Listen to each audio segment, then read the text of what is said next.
Hello smart investors, let's talk about one of the most powerful concepts in finance, compound interest. Albert Einstein called it the eighth wonder of the world, and for good reason.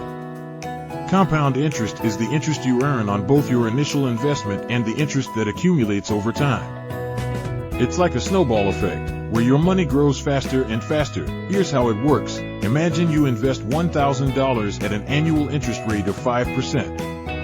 After the first year, you'll have $1050. In the second year, you earn interest not just on your initial $1,000, but on the $1,050. This means you earn even more over time. This growth accelerates. The key to maximizing compound interest is to start early.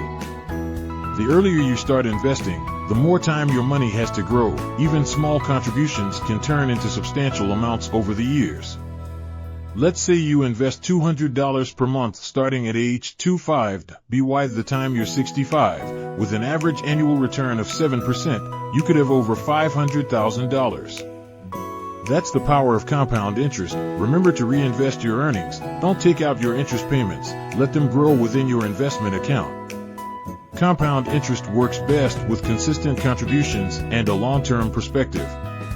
It's not about timing the market, but time in the market. Start investing now, even if it's just a small amount. Subscribe for more investing tips, and let's harness the power of compound interest together.